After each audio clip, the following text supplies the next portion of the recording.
Tugas modul 2, BIMTek Informatika jenjang SMA SMK. Untuk kelompok 1 beranggotakan Ahmad Ridwan, Supriyono, Maria Margareta, dan saya sendiri Elroy Manuel.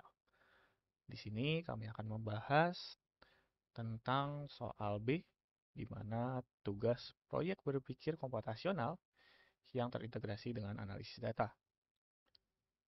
Untuk tugas proyek ini mengambil data timbulan sampah dari tiap kabupaten di seluruh Provinsi Indonesia pada tahun 2018 sampai 2022 yang diambil dari website SIPSN.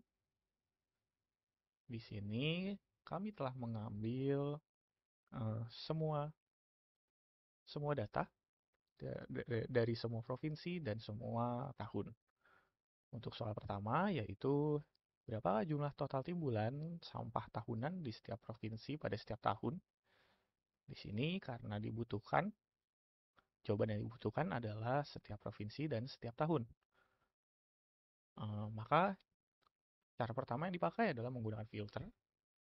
Namun begitu, penggunaan filter ini akan sulit untuk menghitung totalnya karena filter itu hanya menyembunyikan data-data yang lain yang tidak terfilter. Sehingga kalau ditambahkan fungsi sum itu tetap mentotalkan keseluruhan data walaupun tidak terlihat. Untuk itu, kita juga bisa menggunakan SUMIFS. Kalau SUMIF adalah versi sum yang menggunakan kriteria, SUMIFS itu juga menggunakan lebih dari satu kriteria. Jadi kita bisa menggunakan dua kriteria, yaitu kriteria tahun dan kriteria provinsi. Di sini kami menggunakan fungsi unik untuk menampilkan setiap nama dari provinsi.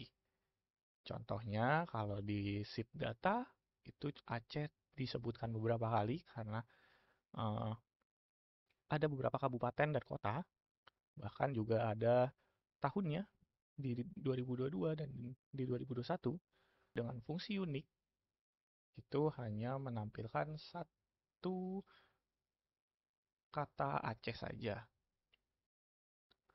Lalu setelah penggunaan unik ini, kita bisa menggunakan SUMIF. SUMIF dengan kriteria tahun dan kriteria provinsi. Jangan lupa saat membuat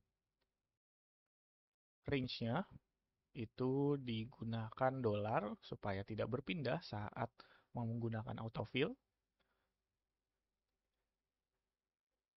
Jadi harus diperhatikan penggunaan dolarnya.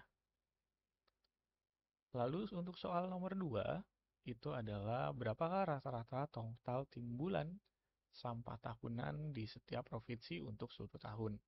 Karena di sini yang ditanyakan adalah rata-rata, kita bisa menggunakan average if. Hanya sedikit berbeda karena di sini namanya rata-rata, ternyata ditemukan ada data yang tidak ada. Misalnya di tahun 2018 itu tidak ada Aceh, maka kita bisa menggunakan kombinasi dengan fungsi if error, sehingga kalau tidak ada data yang ditemukan untuk membagi atau merata-ratakan, itu hanya menampilkan 0. Selanjutnya di soal nomor 3, eh, pertanyaannya adalah provinsi mana saja yang menghasilkan timbulan sampah tahunan paling banyak setiap tahun? Karena yang ditanyakan adalah paling banyak berarti kita menggunakan fungsi max. Namun di sini fungsi max itu ternyata menampilkan angkanya, hasilnya dari data terbesarnya. Jadi karena yang ditanyakan provinsi apa, jadi kita perlu mencari lebih lanjut. Kita gunakan fungsi match. Fungsi match ini mencari nilai max itu ada di urutan keberapa. Nah, jadi di sini dengan menggunakan fungsi match, dia diketahui uh, data keberapa yang kita cari. Lalu kita gunakan indeks. Setelah urutan keberapa ditemukan, kita gunakan indeks sehingga mengkomparasi dari urutan keberapa itu siapa yang memiliki nama tersebut. Jadi kita bisa mengkombinasikan marks dengan match dengan indeks.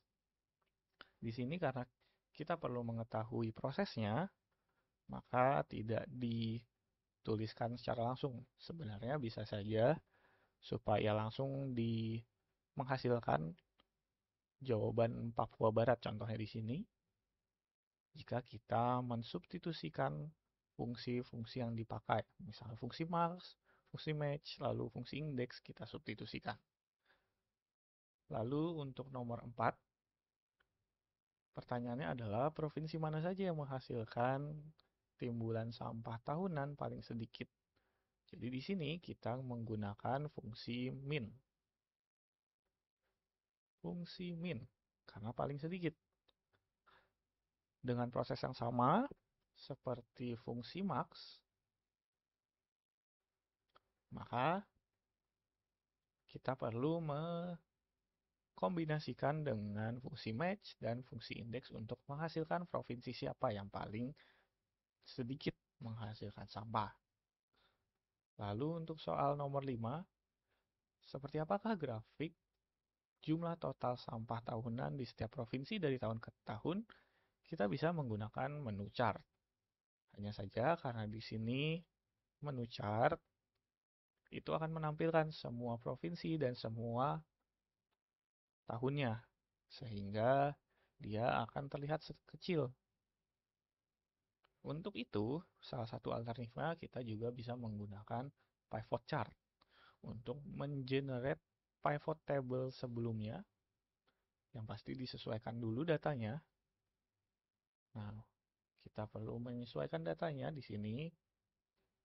Jadi kita perlu menyesuaikan datanya terlebih dahulu, membuat pivot table-nya terlebih dahulu.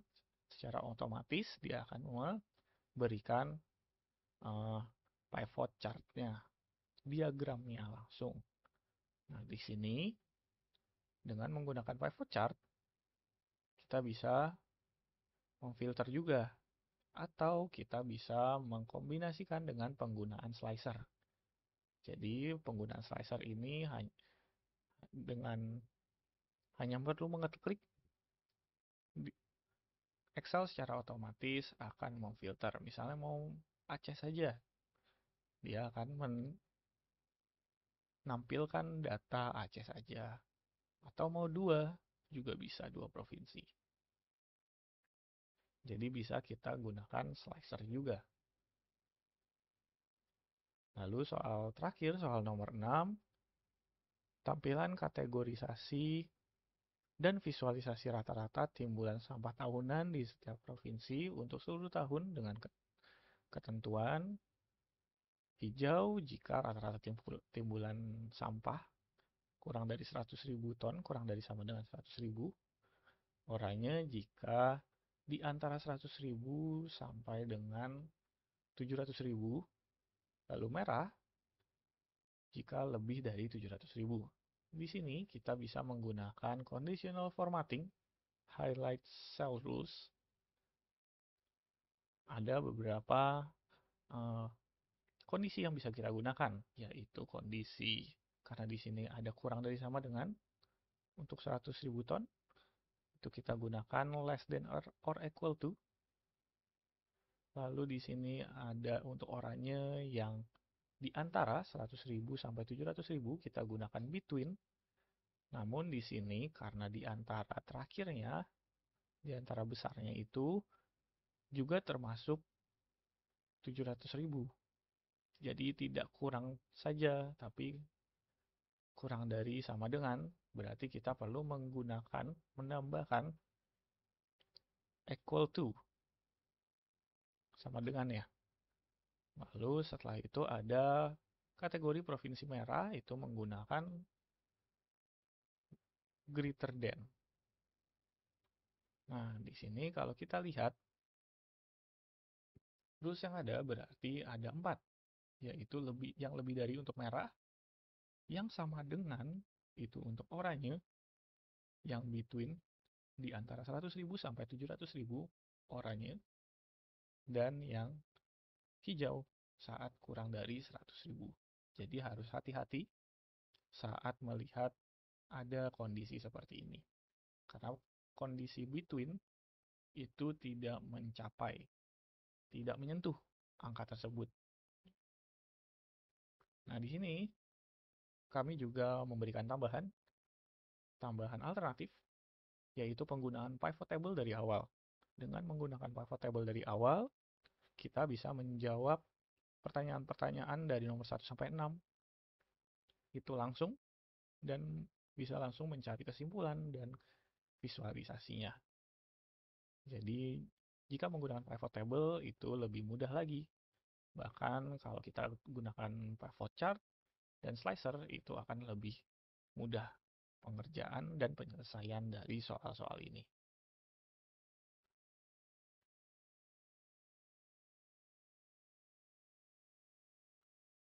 Itu saja penjelasan dari tugas B, proyek berpikir komputasional yang terintegrasi dengan analisis data. Saya Elroy Immanuel mewakili kelompok 1 menyudahi rekam penjelasan ini. Terima kasih.